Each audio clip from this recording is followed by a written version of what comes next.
this is how your sentence reads. It says, it was as if I was commuting between two different worlds. At home, I still spoke Punjabi, at the cricket ground, English. Even my personality seemed to have two sides of it now. There's this constant battle about where you actually truly belong. And I think that is there is a challenge in that. I traveled to Faisalabad, 2 hours there, 2 hours back, to have a conversation with Sarfraz to tell him, and you want good. Of course, you're going to make mistakes. Whether you make mistakes as a human being or in your profession or whatever you do, you make mistakes. But ultimately, if you're coming from the right place and you want good and you're trying to do good, I think that's more important than, becoming mega successful, but then losing what you're about. There's a famous quote by Malcolm X. He says, a man who stands for nothing will fall for anything. Where will I be at the end of my 20s? All I knew was I was living in the moment.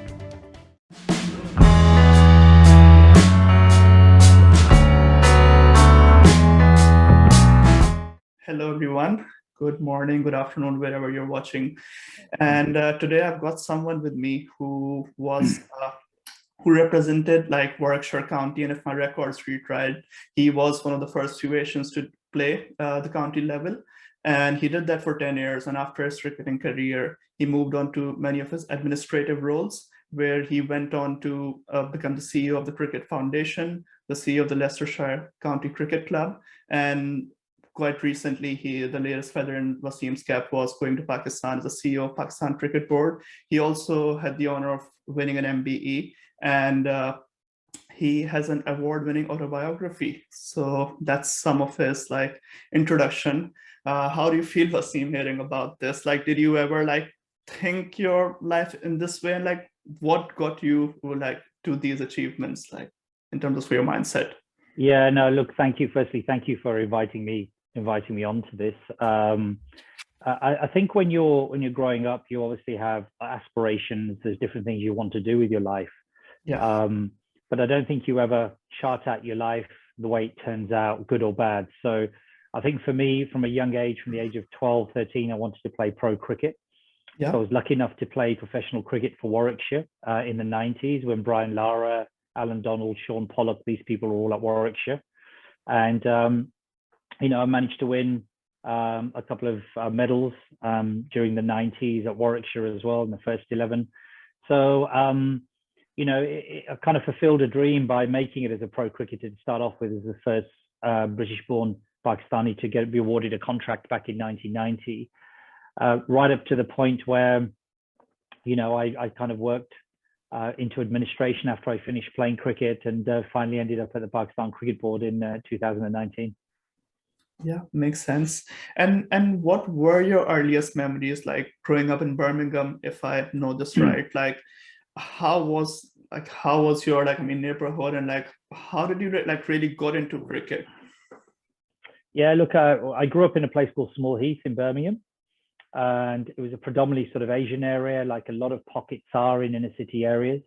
About 95% of the Pakistanis live in 5 inner city wards in Birmingham. Right. So that gives you a bit of an idea about how the pockets are formulated of our own people. And, I just grew up, watching cricket on TV first, and then getting milk crates onto the streets, playing with my friends, and just sort of developing a passion for the game that was really ignited from watching England play the West Indies in 1980 on TV, and watching this great game of cricket. And it was my first real exposure to it at the age of 9 and 10, and then started playing it on the streets with my friends. I played football a lot as well, but the cricket was sort of very fast developing into a passion. And so by the time I got to 13, I just knew this is what I wanted to do. But my father was a factory worker, came over in the 60s, with a big Kashmiri background. My family's background is from Bimbar in Azad Kashmir, and family emanated from there. And my father worked very, very hard. Unfortunately, I lost my father at the age of 15 when he was 49, and so I was pretty much brought up by my mum and my sister.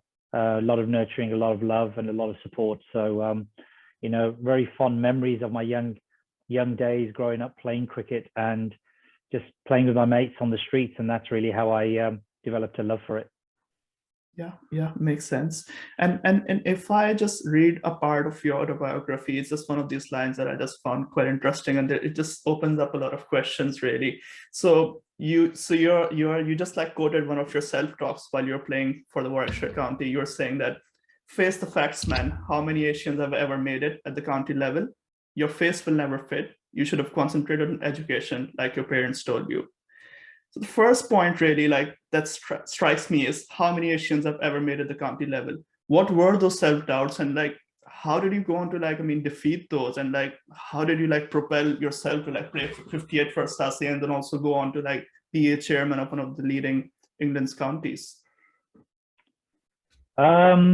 I think from a young age, I think there was always a lot of self-doubt because when you're thrown into an environment which was an all-white environment from what I'd been used to, it does make you feel a bit vulnerable. I was the only state schoolboy in the under-13s across a group of about 15 boys, 14 boys. They were all public school boys, private school, educated. So, I had to get 3 buses to get there. Their fathers used to bring them in their Range Rovers and take their kit out and carry it for them into the changing room. So I kind of had to, I guess, do it the hard way. I had, like I say, the 3 buses to get there, rain, snow, sunshine. I had to get there for a certain time. And I always made it because I loved the game. But, even a lot of, I think at that time, the fact was, there weren't pretty much any Asians playing pro cricket. Asif Dean was somebody playing for Warwickshire at the time. He emanated from Uganda and came, and he was a Ugandan Muslim who played for Warwickshire. And there was another black guy called an African Caribbean guy called Gladstone Small, who went on and had an illustrious career for England. But apart from that, they were the only faces of color. And so there was always self-doubt about whether that environment was right for you, whether you would make it. And my community was always telling me that, why are you wasting your time? Because people like us don't make it in environments like that. But, at the age of 12, 13, I always had this steely focus that, that's all I wanted to do and play. And I never saw color. I never saw anything else. All I saw was when I had a bat in my hand, I was as good as anybody else. And, scored a lot of runs at youth level as well. And I was made Warwickshire under 13s captain from a young age. And then I captained 14s, 15s, and 16s and 19s. So, for some, I had a leadership role from a very, very young age. Where that came from, I don't know, because there was no, I had to fight a lot of demons and self-doubts in order to lead a team because, I wasn't sure whether I belonged in that environment for a long time.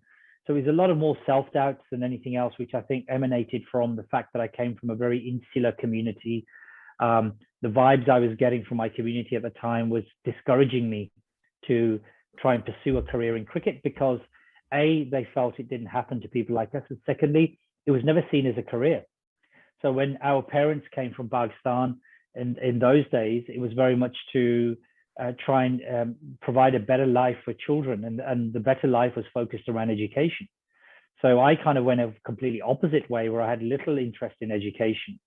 And I put all my eggs in one basket with cricket from the age of 13. And thankfully, I made it and I got selected at the age of 19. That year, I scored around about 3,000 runs across all forms of cricket. I scored 1,600s that year.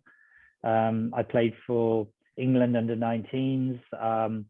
When I played for Warwickshire under 19s, I think I scored 400s in 5 innings.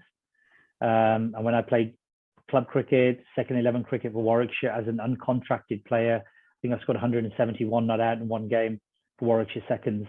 So, I did all of the right things in order to be awarded a contract. And then at the end of that season, I was offered a contract. Right. And you mentioned the word steely focus. So do you think that like really like drove you towards success? Do you still believe in life like it's the virtue of hard work, of like just going on and putting in the hours in? Do you think like that propels you to the level? Yeah, look, I think you've got to work smart. I think a lot of, some people can put long hours in but not be productive.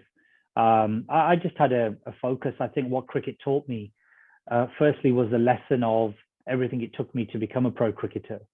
So you have to have a level of resilience, emotional resilience. You need to have strength. You need to have a focus in what you believe in, a vision about where you want to go and what you want to do. Those things just kind of came naturally to me, I think. I always wanted to prove people wrong from a young age and do things. And so I took a lot of those life lessons from being a professional cricketer, and I took them into life after the professional game, which I think massively helped me to be fairly successful, I guess, from where I came from. I didn't go to university during my 20s because I was going to Australia every year to play cricket. So, I had nothing to fall back on in terms of education, apart from my core skills, which were cricket. So I went into schools and I coached cricket to start with when I finished at the age of 30. And then sort of slowly started to learn about leadership and all the things I'd learned about from my playing days, and how could I apply those learnings to carve out a career now, which is going to be based outside of cricket. So, that's what I did. I don't think you achieve anything without hard work and a lot of time. I had nobody really to give me a hand up, nobody to help me. I had to do pretty much everything myself. So I guess there's two levels with that. One is that you need to put the hard work and the time in yourself. And then secondly, you can't really rely on anybody apart from yourself, because ultimately you're responsible for your own destiny. And yes, you need a bit of luck here and there, and you need a little sprinkle of people, just to open the odd door for you here and there and listen to you and believe in you. But ultimately it's down to yourself. And, I always say to young people that whatever you achieve in life or don't achieve in life, take responsibility for it, because, I've had to fight the elements to break through at a time when there were no brown faces really in the game, into a white environment, and going in at the age of 19 in 1990. But I didn't look at any obstacles. I just looked at the fact that opportunities would be there for me if I worked hard enough and I was good enough. Yeah, that makes sense. And does that make you believe as well, there's a statement thrown out at times that that certain person's really lucky, and that's where his luck got him to where he got. But do you feel like you're just creating your own luck and your own opportunities at times by the work you're putting in? Yeah, look, you can't have luck over 20 or 30 years. Yeah. And luck comes in different ways. We all need a bit of luck. I was lucky that I was spotted by a teacher in my playground who took me for trials to Warwickshire. He was looking through the window of the playground and he saw me batting, came and spoke to me, took me for trials, took me under his wing. So if he hadn't had an interest in cricket, or wasn't standing in the window that day, he may not have spotted me, amongst these hundreds of kids. So that was luck. But I think that, as you grow older, and particularly I found in life after cricket, luck is what you make it. And yes, you get little bits of sprinkles of luck, but ultimately you have to carve out your own destiny, your own life. Luck is being handed something. Yeah. And being in the right place at the right time and handed something. I was never handed anything, and I think most people are not handed anything. People work for where they get to and work hard, and some will get handed it and have, silver spoons born in their mouth. But I think that, it helped me in good stead to have to work for what I did, because I appreciated everything that it gave me. It kept me humble. Made me realize where I came from and the journey I'd gone on.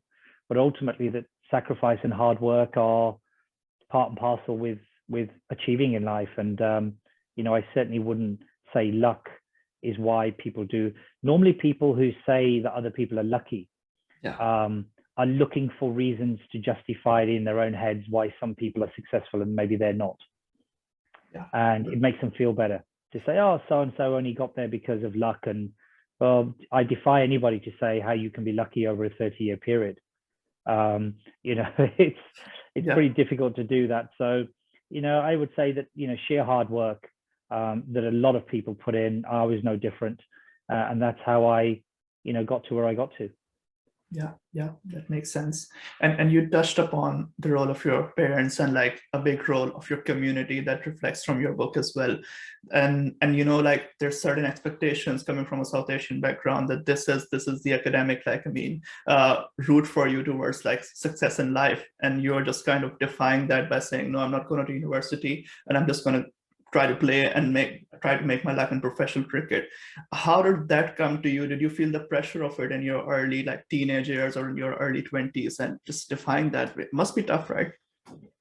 Yeah, it was a little bit, but look, you know, with my father passing away when I was 15, my mum had just pretty much supported the route that I wanted to take. And Yeah. she knew I had a real passion for cricket. And that was something that, you know, I was just not academic. You know, I didn't like school at that age. I found it tough to concentrate and focus on lessons. I found it difficult, you know, and so I just didn't really put a huge amount of time and effort, particularly, you know, in secondary school. I mean, I ended up with two GCSEs when I left school. And then I went to college and I then did another 5 GCSEs, and I managed to get 4 because I think I kind of realized at that age I was a bit more mature, that perhaps I need maths and English and a few other things. So I managed to get those. I did my A levels. I got an E in English literature, and that was it. I studied history, economics, and English, and managed to get an E in English and failed the other 2. So academia wasn't really my thing at that age. Even though at 41, I went on and did an MBA at Warwick Business School.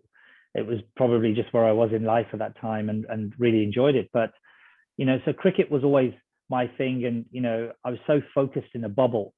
When you play cricket, professional cricket, you go from summers to summer. And I was winters, in English winters, I was in Australia, and in English summers, I was here. So you kind of just follow it around and you don't think of anything else. You just focused on cricket. So university life never came in. I wouldn't have had the grades to get into university anyway. So I just focused on what brought me joy and happiness, and that was cricket. Yeah, and that makes sense as well. And did that not? And why I asked this is a lot of people, they have like, I mean, there's certain expectations put onto them, and that just holds them back at times. There's a lot of pressure of it. So did you never feel like, well, you were pursuing your like cricketing goals, that did you never feel the pressure of like just in your head, like, okay, you know, this is the certain route of success in my community, and that is how, if I get a good degree, if I'll get a good job, and I'll earn enough money to get a good mortgage, to get a good like car, and like, you know, those kind of things. Did that not pressure ever come to you, or you were just so focused on your goal? No, I just never thought about it. I never thought ahead about buying a house and where will I be at the end of my 20s. All I knew was I was living in the moment. And the moment was I was living the dream as a pro cricketer. I was playing with some remarkable people like Brian Lara and Donald and Sean Pollock and these people at Warwickshire. I was playing against the best players. I was playing in front of good crowds. You know, I was traveling the world playing the game. So I was living the dream. So when you're doing that as a professional sportsman, you don't worry or think about too much of that. And now I guess it's very different because the Professional Cricketers Association do a good job in getting people ready for life after their careers finish. In those days, it wasn't really a big thing. You know, there was no real investment in that. So you never thought about it. You just lived in the moment, and you just always believed that you were going to play cricket for a long time.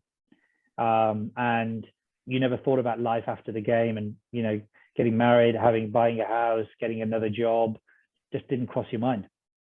Yeah, I guess that is a good approach to have, like living in the moment.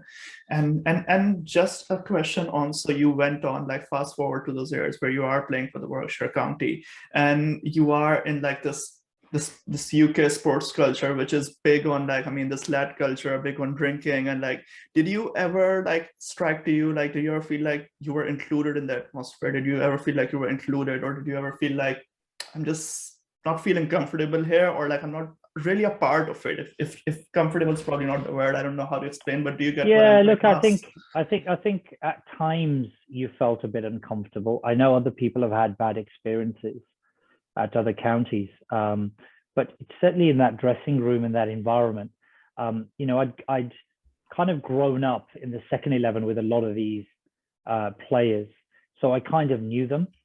They were from all over the country, from different places. They'd all signed for Warwickshire as young guys, and so I never felt pressured into anything. So they respected the fact that I didn't drink. And, you know, I had my own food, and, you know, a lot of the time it was vegetarian food at the grounds that you would go to, because halal wasn't really provided and was a bit of a taboo subject in those environments. And now I know they cater a lot for halal food for the Muslim players, which is great. But I didn't at that stage experience, you know, an uncomfortability. I was never forced, never felt that I was being forced to drink or do things I didn't want to do. And I know the experiences are very different for other people in the different places.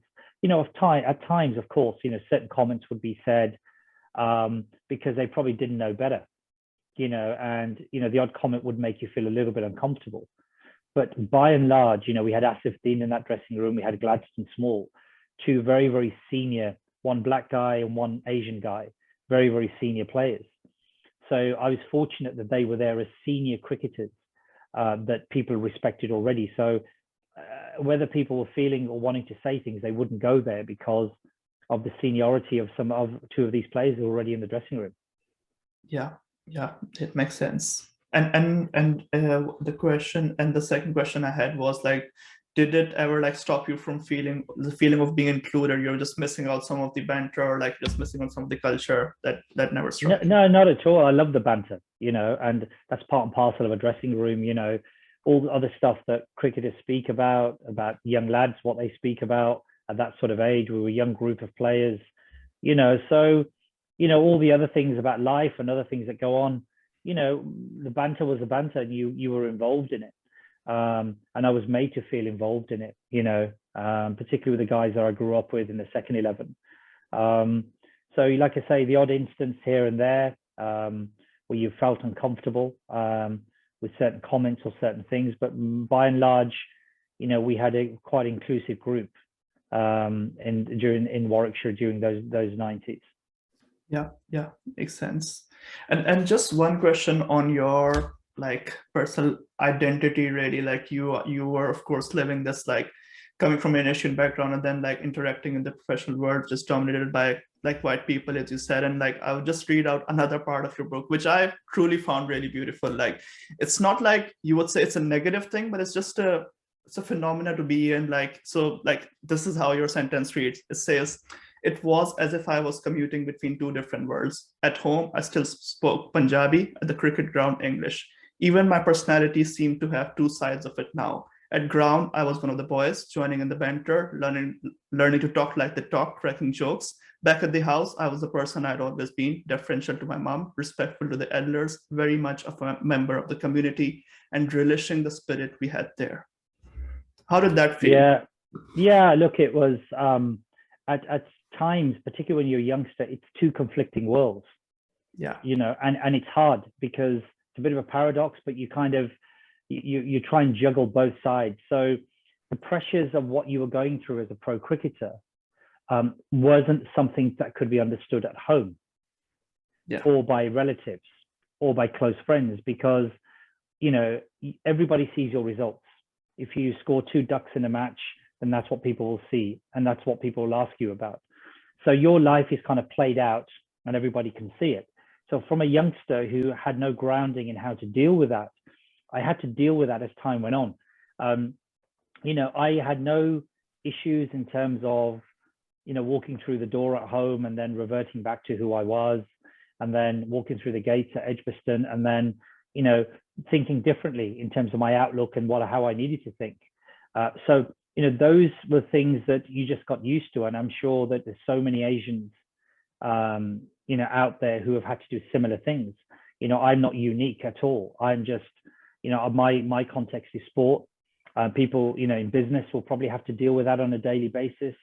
But, you know, it's tough because, you know, your family, no matter how much they want to try and understand, it's difficult for them to understand, you know, what you're going through and how your life is and everything else. So, you know, that's something that, you know, I just had to deal with, you know, and you become averse to it. That, you know, well, you go away for a 4-day match and then you're with the lads and then you're going back home and then you're having to live a different life. You know, you live a life that nobody really understands at home. And, you know, you're living in a you're living in England, so you're in a different world, and then you're going home, and then you're back to, you know, what you've always known. But, you know, the home life was always my foundation. You know, growing up as a British Pakistani with all the values, great values that were instilled in me from a young age, you know, that was my foundation. And, you know, I always knew that, you know, I was always taught that being a good human being and a good person, no matter what you did in life, was far more important than what you went on and achieved. And if you changed as a person, then, you know, you'd failed in life, or your family, your parents had failed you. And that's certainly how my parents brought me up from a very young age, and the lessons that I was being taught in the household. So, you know, they're wonderful lessons, you know, because, you know, yes, achievements are good and what you do in life is good, but if you do it as a person with bad intentions, or your heart isn't good, and you want good, of course you're going to make mistakes. You know, whether you make mistakes as a human being or in your profession or whatever you do, you make mistakes. But ultimately, if you're coming from the right place and you want good and you're trying to do good, I think that's more important than, you know, becoming mega successful, but then losing what you're about. You know, there's a famous quote by Malcolm X who says, you know, a man who stands for nothing will fall for anything. So, you know, you've got to have some substance about you as a person that you can fall back on, whether that's values or beliefs or whatever that might be. And that was just something that I was brought up with from a young age. Yeah. That is quite a good thought to have. And did that ever come as a challenge to you or in the next generation in your family? Do you see, like, in terms of like culture and identity, like which culture do you really align to, like where you like torn apart, like up in between those, like that's a very personal thing as well, but like just in your head, like do you find it difficult? Because talking to some of my British Asian friends, that's what they sometimes struggle with. Yeah, without a doubt. I think that there is a struggle. And I think there's this constant battle about where you actually truly belong. You know, and I think that is there is a challenge in that, particularly for the young generation growing up, because you're predominantly, you know, in school, mixed schools. You're seeing society in, you know, you're living in England, so society is a certain way, but then you're expected to conform in a different way. So I can understand the conflict that goes on in the head of young people, trying to work out who they are, what their identity is. And it's not easy. You know, I've got two daughters, and teenage, you know, one's a teenager, the other one's a slightly younger. And it is a constant battle, you know, in terms of, you know, how your life and who you are fits into society. And, you know, so I can absolutely resonate with what you're saying about friends of yours who sometimes, you know, it does create confusion and it does make life difficult and challenges and conflicting. So it's not easy at all. Yeah, makes sense. And let's talk about your career at Warwickshire County again. So 1995, I think Warwickshire went on to win the county championship, and you did like feature in a lot of those games, and they also won the One Day Cup final that year.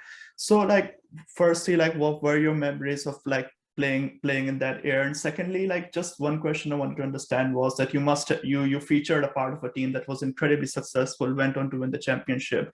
And what really like makes a good sports team? And like over the years, for example, Pakistan winning the 2019 20 World Cup, 2017 Champions Trophy, did you like sense a pattern, like, I mean, in successful teams, like what really, like when they spur on, like within those finals, what's happening in those dressing rooms? Yeah, look, I think like any high performance environment, I was lucky in the 90s because a high performance environment developed at Warwickshire, where there was interestingly, not necessarily a win-lose mentality, but it was about personal mastery, about how you can be the best that you can be in a collective environment. Yes, we wanted to win, but our focus was never the end point. It was always about taking each moment, each process at a time, and you personally, in terms of how can I be better at what I do, how can I improve in terms of what I do. So that was always something that you know, was instilled in me at a young age. And I think that, you know, there are some commonalities where, you know, teams perform well collectively and consistently. And, you know, I think that trust is something like any walk of life, that if you've got a collective unit built on trust, where people trust each other, there's a greater sense of freedom and a greater sense of belief in each other. I think that if you don't have that, then it harnesses suspicion and selfishness. And what you want to get to is a more of a selfless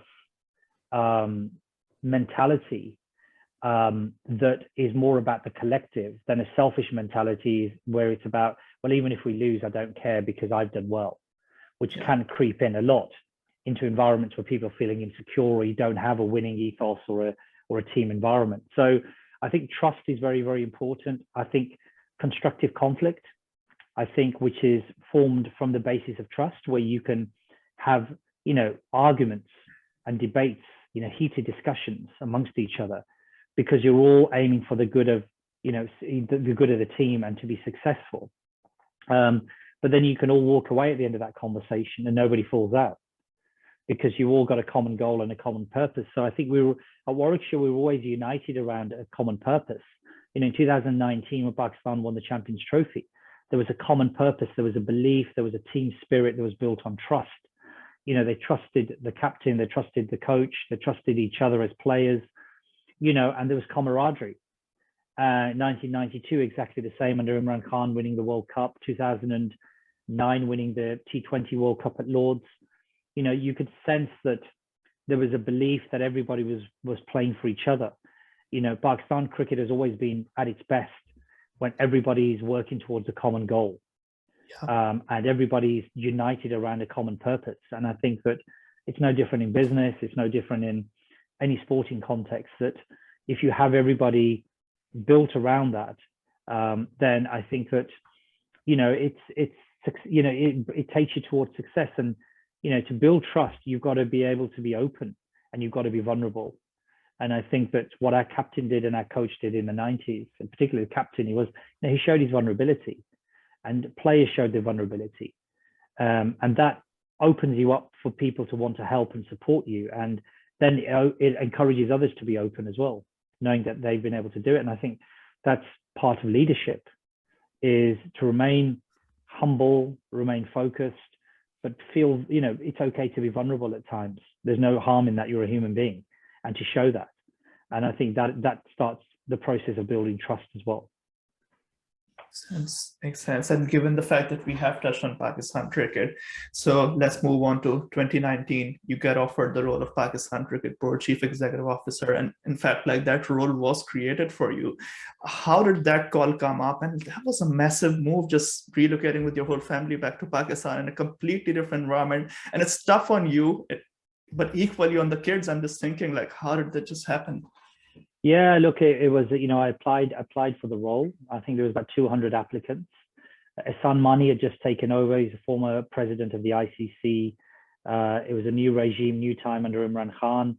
I'd always looked from afar and wanted to contribute to Pakistan cricket because, my father's buried there. It was my spiritual home, as I saw it. And therefore, there was always, a strong bond and a strong pull to try and see if there ever an opportunity ever came to work in Pakistan cricket. And then my opportunity came, and I moved there in February 19. I got awarded the role in December 18. So it was, I was finishing at Leicestershire. So I had 2 months to finish at Leicestershire before I started. My family initially didn't come until I got settled. So I was toing and froing a lot to the UK to see my young family. But my family moved out in August 2020. But my daughters found it difficult to settle as teenage girls, 14 and 12. And so my wife and my children came back in June 2021. Sorry, 2020, June 20. So, it was a challenge to them obviously coming, because it was a new environment and you're kind of set in your ways. It has certain restrictions, obviously living in Pakistan. You don't have the freedoms that obviously you have here or in a Western world. Going for a walk, for example, on a pavement. I lived in Lahore and there was no real pavements to even go for a walk. Was it safe? Wasn't it safe? It's tough to know. So, you don't take any risks with your kids. So that was tough. But no, look, I was super excited to have been awarded the opportunity and then start in February 2019. I knew there was going to be challenges. I knew that I was a British Pakistani coming into a new environment that was I didn't understand. Fair enough. I mean, you don't expect to if you got Pakistanis coming to the UK, you expect them to have a certain amount of time to have to adjust to a new environment. Yeah. So it's no different for me going there. And so, you know, I looked forward to it, and it was an exciting opportunity to contribute to Pakistan cricket. And during your time as the CEO of PCB, like this was quite an intense role. It was a tough role, but like stepping away now that a few months have passed by, what were your, like, I mean, there's positive takeaways that you can think about that, yeah, that is what I did in my time in PCB, and this is what I'm really proud of. Like, what could be the two or three things? Yeah, look, you know, there was many things, and I always say to people, you know, that when people assess people's tenures, I think you should assess them based on doing comparative studies. So if somebody's tenure is 3 years or 2 years, well, what took place the 2 or 3 years prior to that person coming in?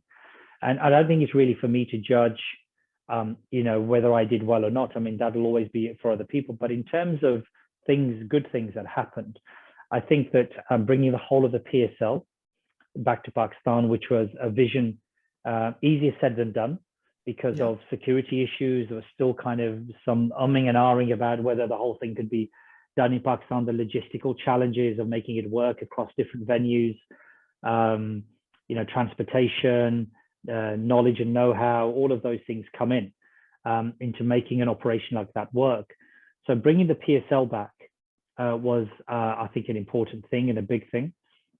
I think Test cricket coming back to Pakistan, you know, white ball cricket had been coming back to Pakistan since 2017, but, you know, it was mainly Bangladesh, Sri Lanka, West Indies and Zimbabwe who kept coming. And, you know, no disrespect to them, but the other bigger nations, the white nations, weren't coming. And so, you know, we had to start to build trust. And, you know, I keep saying that people trust people, they don't trust systems or what people are telling them. You know, people have to live it, they have to understand it, they have to see it, and they have to have trust in the people that they're working with. So one of the strengths that Ihsan Mani and I had was that we could build trust with the cricket boards. They don't just come because, you know, you say, oh, you know, it's your turn to come. There was a lot of logistical issues. There was a lot of security questions were still being asked. So we had to go through all of that. But, you know, it was a great moment when, you know, South Africa toured last February. And unfortunately, obviously, New Zealand and England pulled out, which was out of our control. But, you know, we had them in the schedule to come. Australia are obviously there at the moment, which is a huge coup for the country. So getting Test cricket was back. Getting that back as well, I think, was really important. We created a 5-year strategy, which was, you know, the PCB had never had a 5-year strategic plan before about, you know, where are we now? What's the direction of where we're going to go? How are we going to monitor that? How are we going to make it happen? You know, so that was put in place. We professionalized the PCB a huge amount. So even if you look at our social media content and the things we do now, there's great content that our social media team and our media communications team now release constantly to bring the fans closer to the players. We started live streaming domestic matches. You know, which has stopped this year. It is, yeah, go on. Yeah, so we live streamed. We showed it on PTV last year as well. We reduced the number of domestic teams to 16 to 6 to improve the quality of cricket that was being played, and the feedback from the players has been very, very good. You know, people always debate whether 6 teams is enough or 10 teams is enough. You know, that's always going to be debate that will always go on. But the Prime Minister had a vision. Our job was then to deliver that, which we had to do as an administration team. You know, high performance, our academy in Lahore, which we completely ripped up and started again and created a high performance center, which was based on getting an outside consultant coming in to help us develop the Pakistan way. So that consultant from the UK who helped England become #1 in world cricket came and helped Pakistan cricket for over a 4-month period to develop a framework on how our high performance would work moving forward. Spoke to a lot of the Pakistani players, ex-players, coaches, got all of their feed in to develop something. So it wasn't the plan of an outsider. He facilitated what the stakeholders within the game in Pakistan felt was the right way for us to move forward, based on our constraints, based on what we did well, didn't do so well. So we developed a way.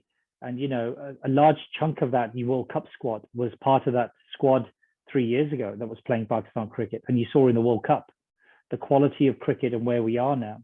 was absolutely in line. Fearless cricket was in line. In white ball cricket was in line with what was developed, what the coaches were teaching them.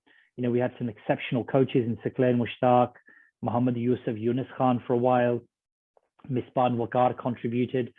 So we've had good people involved at various stages in Pakistan cricket. And one of my other big ambitions was to get a lot of the ex-players involved. We've now got more ex-players involved. I did have during my 3 years at Pakistan cricket than we ever had before. The likes of Muhammad Zahid, and others who were sort of on the outskirts. I know their tenures were short because of family reasons. They had to move back. But, with these guys were getting involved, actively involved. First class cricket, Abdul Razaks of the world were involved, are involved now. The Basit Alis, the Faisal Iqbal, these types of guys. Yunus Khan, these types of guys that had, there was always a level of suspicion and an us and them between Pakistan cricket and ex-players. And what I wanted to do is use my skills to bring these people back closer to Pakistan cricket, because they had so much to offer and so much value. They're invaluable, their knowledge and understanding and their success. So we started to make a lot of inroads into all of those things. So, women's cricket was the other area that we started to develop. We've got, we've invested more in women's cricket. It was probably the worst, in terms of how it was being valued. Yes, we're not performing as we should do, but we will keep improving. We brought the parental support policy. I brought that in, which has now helped Bisma Maroof, play, having had a baby, and that was all part of the parental support policy we put in place. So there were so many small things that perhaps people from the outside couldn't see and didn't see, because all people want to see is an end result. What people don't want to see are the small things that have been changed. It was a 40-year, 50-year-old culture that, I went into, and we were trying to make changes. And some you can do quickly, some it takes time. And that's part of your job as a leader, is to assess what can be done quickly and what takes more time. And, I think we had, some good wins and did some good things in Pakistan cricket that hopefully will benefit Pakistan cricket long term. Yeah. And just a point as well on I can personally vouch for it. Pakistan also winning the contract with Sky and all those domestic matches being streamed. So that was really good as a fan. And the media content that's coming out of PCB is quite good as well. And as you said, a lot of those things were really good to see. It was a positive wind of change. But some of the failings, which I personally feel and viewing as test cricket away from home, or even white ball cricket against quality sides, we still seem to be struggling at times. And there's qualitatively, you feel are we at par at one of those best teams in the world?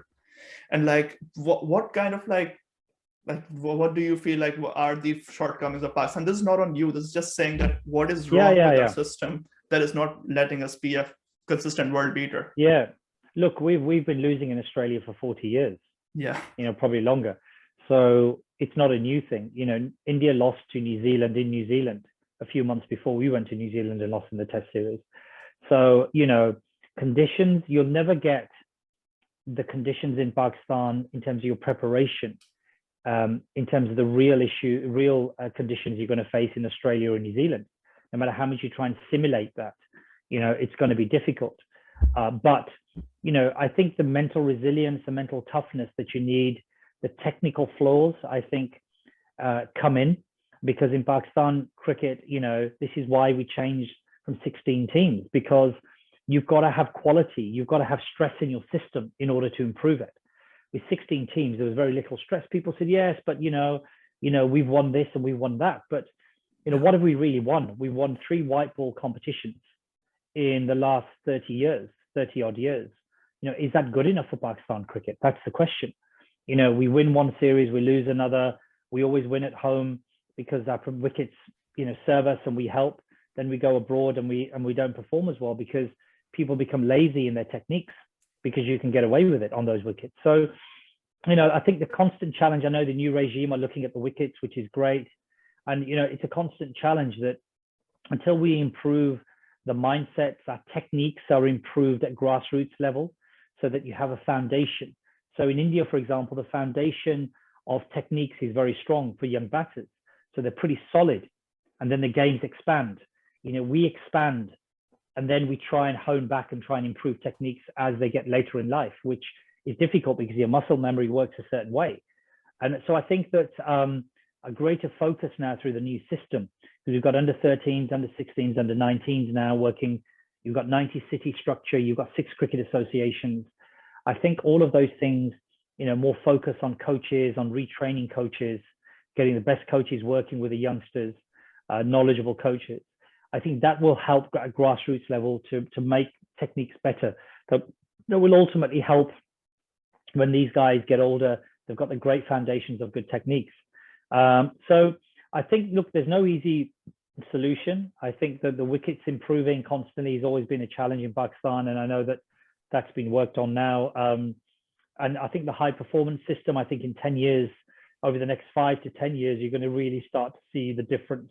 As I mentioned, in white ball, particularly in the World Cup, you saw the performances. It was chalk and cheese from what you've seen before. The fear of failure had gone. There was aggressive cricket, good cricket with bat and ball. Our fielding was better. That's all part of the framework that was created 2 years ago, 2.5 years ago, for how we wanted Pakistan cricket to move forward. It was just unfortunate that the wicket was pretty benign in Bindi, because an even contest on a good wicket for bat and ball would have given us a good measure of where Pakistan cricket is at. And I think sometimes, if we can want to play aggressive, fearless cricket, then we have to back ourselves in tough situations to come through rather than go defensive and try not to lose rather than find ways to lose, find ways to win. So I think that, hopefully we've learned from that Bindi first test match, and, hopefully Karachi and Lahore will be slightly different and there'll be a bit more of an even balance.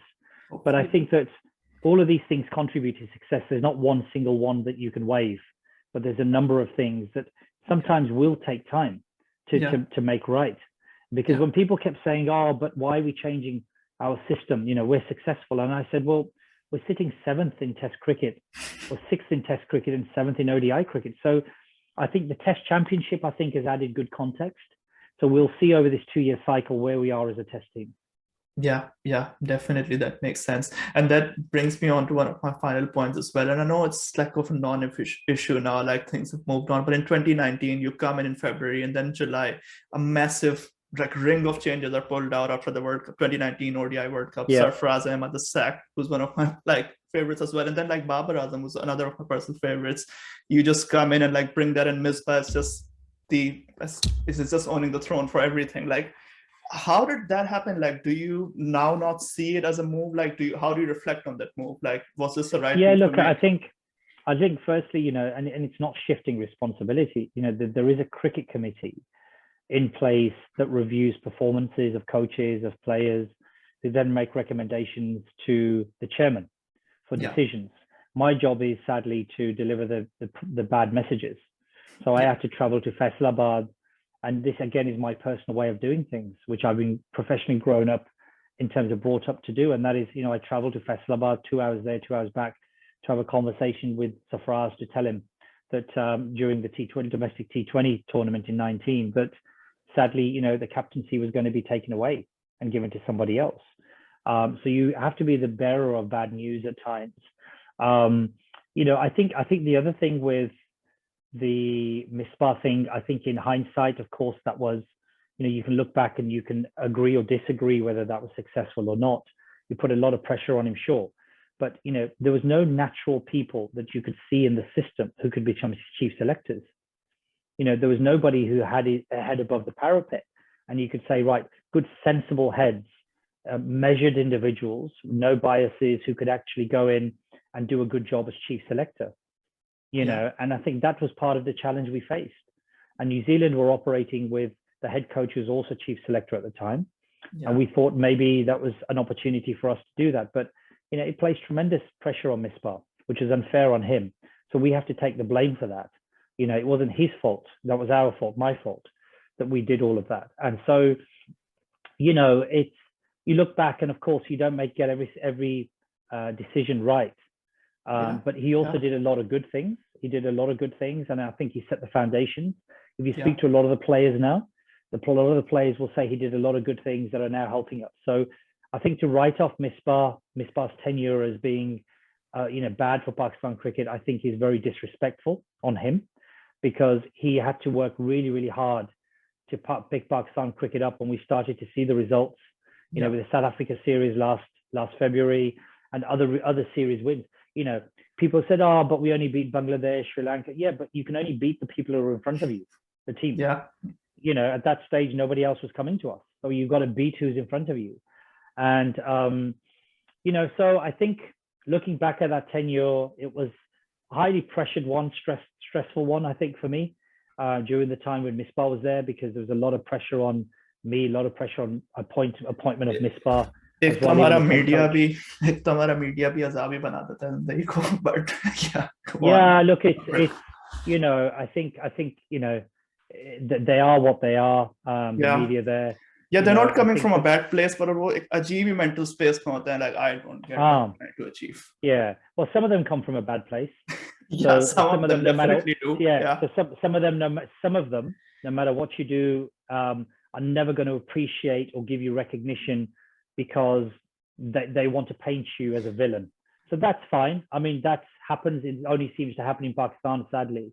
But, there is a difference between sports journalists and sensational journalism. उसका भी कोई benchmark, like we need to set, right? Like कौन press conference में आगे बैठ रहा है? Like I don't see it. अभी भी पता नहीं, अजीब ही सवाल हो रहे होते हैं, like from your place. So I don't understand. Look, I think the other thing is that, there are a lot of good people, and there's a lot of good media people.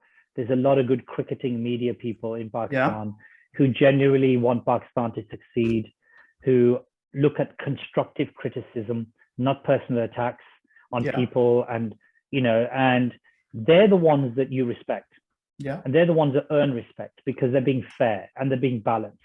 You don't want them to say you're doing a good job when you don't. You're not looking for favors. You look for balance, and a balanced view away from personal bias about which country somebody's from, etc., or what you think of them as personal people. That shouldn't come into it. But sadly, that's the mentality of some. But as I said, the majority are very, very good people. Our director of media and comms had a good relationship with the media side of things. So, it's not an easy task for him to manage the media in Pakistan, but, he did a good job, and he's doing a good job. And there's lots of good people at the PCB working very, very hard, a lot of unsung heroes. I couldn't achieve the things that I achieved on my own. You need lots of good people around you who share your vision and want to move Pakistan cricket forward. And when I arrived, it was important for me to understand where the status quo was, people who were just happy to survive and just earn a living and not move Pakistan cricket forward, and who wanted to stay and do that. So we managed to bring a lot of good people in who wanted to move Pakistan cricket forward. And that's all you ask for, people who want to travel on that journey with you, with lots of energy and vision for making things better. And I think from what we inherited 3 years ago, I think Pakistan cricket now is in a much solid place that has made life a lot easier for the new person who's come in. I think definitely that is a fair assessment to make. And I think I mean, of course, like with cricket, you can just keep talking and on about it, but it's been a real pleasure to have you, Wasim, and thanks a lot for your time, and you have been a source of inspiration for a lot of us. And hopefully we'll sometime talk or meet again. No, thank you, Murtaza. And a big shout out to the fans as well. The fans are the knowledgeable, educated fans, I think, could see the things that were going on. And, I thank them for the support, and I thank them for, the sort of compromising support they gave, because they could see where we were trying to go and what we were trying to do. Haters will always be haters, but the educated fans, I thank them from the bottom of my heart for all the support they gave me, even now, and in my time doing at Pakistan cricket. Thank you very much. And, we want Ramiz Raja to succeed, because if Ramiz succeeds in his job, then Pakistan cricket succeeds, and that's all what we all want. Hopefully, more success to come, inshallah. No, we do realize the efforts you're putting in. Thanks a lot, Wasim. No, thank you. Thank you, Murtaza. Thank you very much. Bye.